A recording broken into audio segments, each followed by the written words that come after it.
इस विस्तृत चर्चा में स्वागत है। आज हम mastering active and passive voice structures के कुछ बहुत ही दिलचस्प अंशों पर बात करने वाले हैं। बिल्कुल। और ये वो टॉपिक है ना जिसे स्कूल में अक्सर बस एक नियम की तरह रटा दिया जाता है। हाँ, एक्टिव और पैसिव संरचनाएं। मतलब हम आज कोई ग्रामर की क्लास नहीं ले रहे हैं, बल्कि हम ये देखेंगे कि कर्ता और कार्य के बीच जो ध्यान बदलने का तरीका है वो पेशेवर दुनिया में एक रणनीतिक हथियार की तरह कैसे काम आता है। सही कहा। अगर हम इसे सिर्फ सब्जेक्ट और ऑब्जेक्ट के खेल तक सीमित रखें तो इसकी असली ताकत छिप जाती है। असल में ये इस बात का चुनाव है कि ध्यान किस ओर खींचना है, उस व्यक्ति पर जिसने काम किया या फिर उस घटना पर जो घटित हुई। तो शुरुआत एक बेसिक उदाहरण से करते हैं जो स्रोत में दिया है। जैसे रिया राइट्स अ लेटर। रिया पत्र लिखती है। हाँ, तो यहाँ सारा फोकस रिया पर है ना? वो सब्जेक्ट है जो खुद काम कर रही है। ये हुई एक्टिव वॉइस। और जब हम इसे पैसिव में बदलते हैं तो ध्यान सब्जेक्ट से हटकर सीधे कार्य या कह लें कि प्राप्तकर्ता पर चला जाता है। जैसे a letter is written by Riya. एकदम सही। इसमें फोकस पत्र पर आ गया, संरचना भी पलट गई। पहले ऑब्जेक्ट आया, फिर हेल्पिंग वर्ब और फिर पास्ट पार्टिसिपल। लेकिन कई बड़े राइटर्स और संपादक कहते हैं कि पैसिव वॉइस से बचना चाहिए।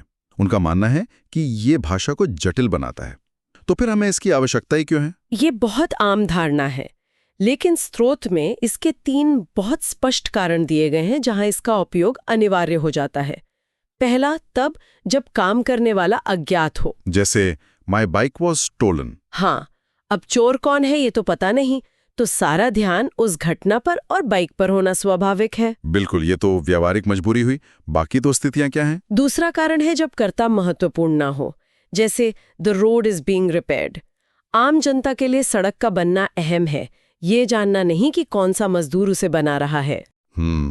और तीसरी स्थिति जो मुझे सबसे दिलचस्प लगती है वो है जानबूझकर कर्ता को छिपाना। बिल्कुल, सिर्फ कार्य पर जोर देना। मैंने देखा है राजनेता या बड़ी कंपनियां संकट के समय इसका बहुत इस्तेमाल करती हैं। हाँ, क्राइसिस कम्युनिकेशन में। जब कोई बड़ी कॉर्पोरेट गलती होती है तो वो सीधे ये नहीं कहते कि वी मेड अ मिस्टेक। वो अक्सर पैसिव का सहारा लेकर कहते हैं मिस्टेक्स वर मेड। यानी गलतियां हुई। ये भाषा के जरिए जिम्मेदारी से बचने का पूरा एक मनोविज्ञान है जो स्रोत बहुत अच्छे से समझाता है। ये सिर्फ व्याकरण नहीं, जन संपर्क का हिस्सा है। ये तो हो गया इसका इस्तेमाल। अब बात करते हैं इसे बदलने के नियमों की, जहां लोग सबसे ज्यादा उलझते हैं। अक्सर लगता है कि वाक्य की पूरी संरचना पलट रही है तो शायद उसका समय भी बदल जाएगा। और यही सबसे बड़ा आहा मोमेंट आता है। वाक्य को बदलते समय उसका काल या टेंस कभी नहीं बदलता। मतलब सिर्फ उसका रूप बदलता है। हाँ, प्रेजेंट में राइट्स का इज रिटन होगा और पास में रोट का वॉज रिटन हो जाएगा। बिल्कुल। और फ्यूचर में विल राइट बदलकर विल बी रिटन बन जाएगा। अर्थ और समय वही रहता है, बस देखने का नजरिया बदल जाता है।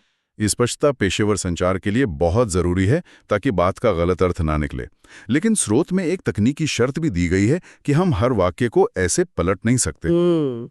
इसके लिए वाक्य में ऑब्जेक्ट का होना अनिवार्य है। मतलब सिर्फ ट्रांजिटिव वर्ब्स या सकर्मक क्रियाओं को ही बदला जा सकता है। सही कहा।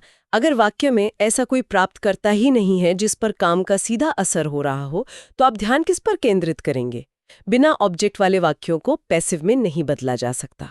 तो कुल मिलाके इस पूरी चर्चा का निचोड़ ये है कि एक्टिव संरचनाएं भाषा में एक सीधापन, ऊर्जा और जिम्मेदारी लाती हैं, जबकि पैसिव संरचनाएं कूटनीति, विनम्रता या फिर घटना को प्रमुख बनाने के काम आती हैं।